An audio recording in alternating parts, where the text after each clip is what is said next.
Chapter 1. The Girl from the North. Rhodopis was not born in Egypt. Her first memories were of Thrace, a land far to the north where mountains rose purple against cold mist and the wind smelled of pine and sea salt. But the ancient world could be cruel. One summer morning, pirates came. Their ships appeared like dark birds along the coast. They raided villages, seized what they wanted, and vanished back across the sea. Rhodopis was taken. She was only a child. The pirates carried her across the Great Green Sea, the Mediterranean, and sold her in the bustling trading port of Nile, a Greek colony in the Nile Delta. There she became the property of a merchant named Charaxus. Charaxus was old, absent-minded, and more interested in trade than servants. In truth, Rhodopis lived in a strange kind of freedom, ignored rather than controlled. But the other servants were not so kind. They had grown up under Egypt's blazing sun, their skin bronzed by heat and labor. Rhodopis looked different. Her skin was pale like almond blossoms. Her cheeks held a natural flush of pink that the Egyptian sun could never burn away. To them, she was weak, foreign, a fragile bird with a broken wing. They called her Limp Wing. Chapter 2. The day the pirates came. The attack came without warning. It was early morning when the sails first appeared on the horizon. At first the villagers paid little attention. Merchant ships often passed along the coast. But as the vessels drew closer, something about them seemed wrong. Their hulls were dark, their sails were ragged, and they moved far too quickly. By the time the alarm was shouted through the village, it was already too late. The ships crashed against the shore. Men armed with swords and spears poured onto the beach.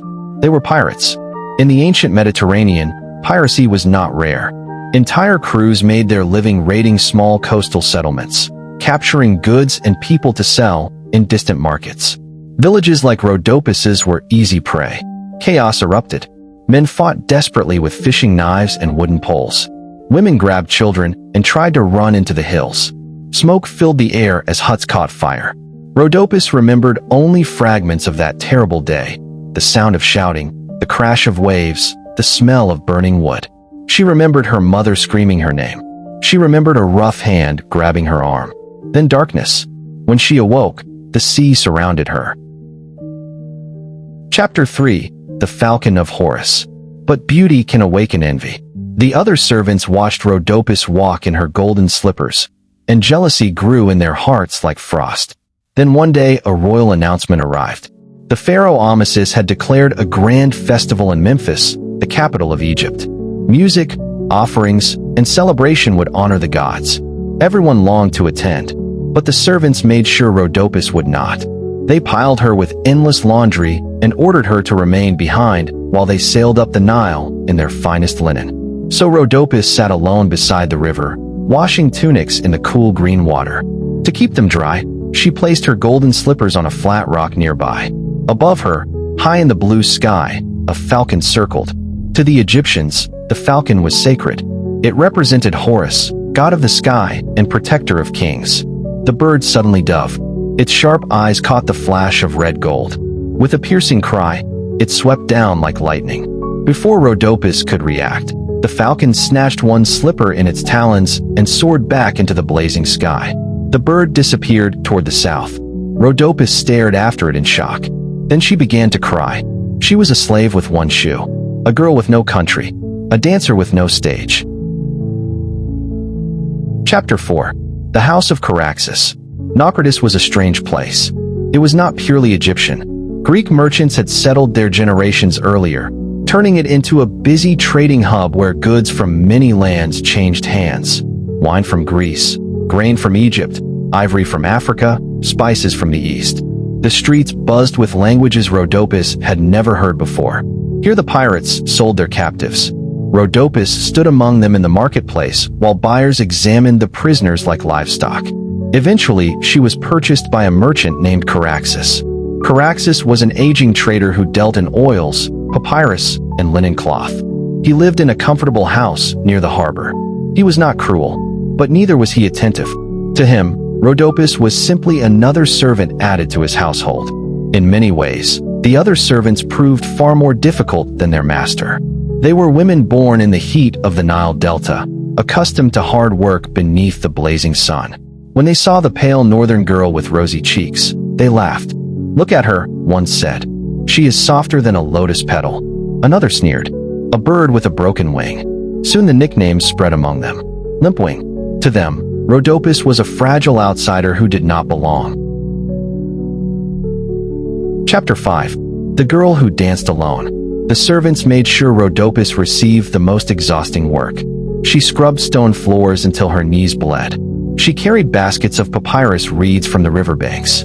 She washed endless piles of linen clothing beneath the scorching sun. Often they assigned her tasks that kept her far away from the others. At first the loneliness nearly broke her heart, but slowly she discovered a strange comfort in solitude. When no one was nearby, Rhodopis began to move. It started as a simple sway of her body while she worked. Then a step, then a turn. Soon she was dancing. There was no music except the sounds of daily life. The grinding rhythm of stone mills. The whispering wind in the papyrus reeds. The distant cry of birds over the Nile. Yet somehow the movements came naturally to her. She spun across dusty courtyards. She leaped lightly over uneven ground. Her arms traced graceful shapes through the air. It was as if her body remembered a language that words could not speak. One evening, as the sun dipped toward the horizon, Caraxus awoke from a nap and wandered toward a window. There in the courtyard, he saw Rhodopis dancing alone. He stood very still. The girl moved with astonishing grace. Her bare feet barely seemed to touch the ground. Caraxus rubbed his beard thoughtfully. "A dancer," he murmured. Then he noticed something else. Her feet were rough and bruised from walking on stone. Such beauty, he thought, deserved something better. Chapter 6. The Golden Slippers. A few days later, Caraxus summoned a craftsman. The man was a skilled leather worker who supplied fine sandals to wealthy merchants and travelers. Caraxus gave him a special request. "I want a pair of slippers," he said, "but not ordinary slippers." He placed several small pieces of beaten red gold on the table. "Use these." The craftsman raised his eyebrows. Red gold was rare and valuable, but a commission was a commission. Days later, the finished slippers arrived. They were small and delicate, made of soft leather and decorated with thin plates of shimmering gold. When sunlight touched them, they glittered like fire dancing on water. Caraxus handed them to Rhodopis. "They belong to you," he said simply. For a moment she could not speak. They were the most beautiful things she had ever seen. When she slipped them onto her feet, they fit perfectly. But the other servants watched from across the courtyard, and their jealousy hardened like ice. Chapter 7. Seeds of Jealousy. From the moment Rhodopis received the golden slippers, the atmosphere within the household of Caraxus changed. At first the other servants said nothing. They watched her quietly as she moved across the courtyard, the sunlight catching the delicate red gold decorations on her shoes. Every step she took shimmered. Every movement reminded them that she was different. One evening, as the women ground grain together, whispers began. "Did you see them?" one muttered. "Shoes fit for a princess," another replied bitterly. "A slave should walk barefoot." The oldest servant, a woman named Taya, spat into the dust. "Our master is foolish," she said. "He wastes gold on a girl who does nothing but dance." Their resentment grew stronger with each passing day. Rhodopis, however, remained unaware of the depth of their anger. To her, the slippers were simply a miracle, a small piece of beauty in a life that had known little kindness. Sometimes, when her work was finished, she would slip them on and dance by the riverbank as the evening breeze cooled the air. The Nile reflected the sunset in ripples of crimson and gold. Her shoes glittered like twin sparks of fire. But envy is patient, and envy waits. Chapter 8. The Festival of Memphis. One morning a messenger arrived from the capital. He carried a scroll bearing the seal of the Pharaoh Amasis II. The entire household gathered as the announcement was read aloud.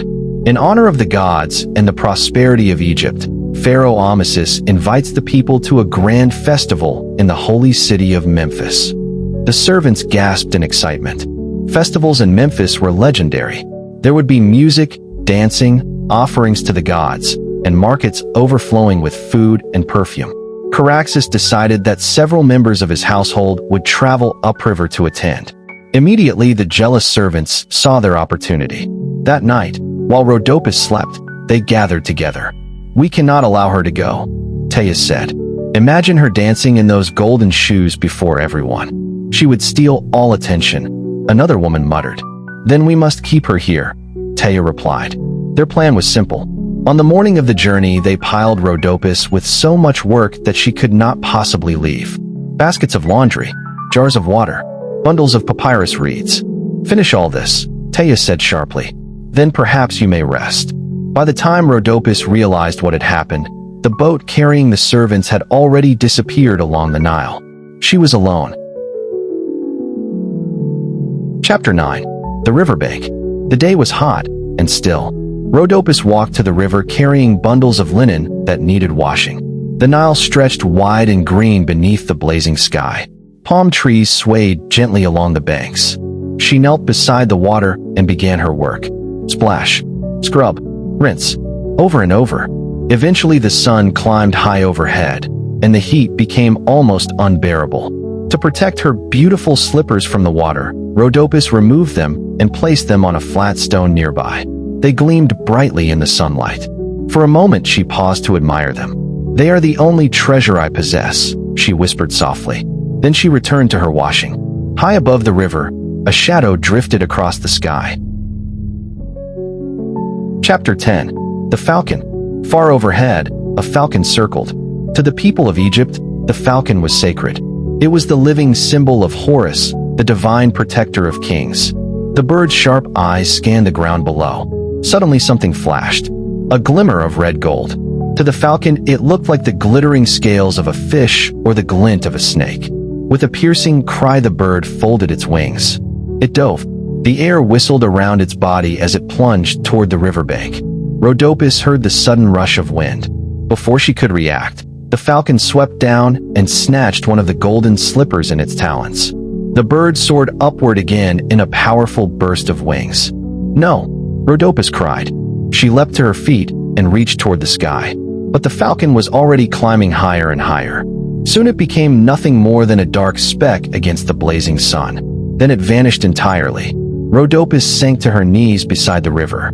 Tears filled her eyes. She held the remaining slipper tightly against her chest.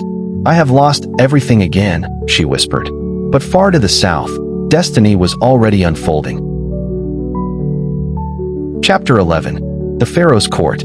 At that very moment, in the great palace of Memphis, Pharaoh Amasis II sat upon his throne. The hall glittered with gold and polished stone. Columns shaped like lotus flowers rose toward the painted ceiling. Priests burned incense while officials discussed matters of trade, harvests, and tribute from distant lands.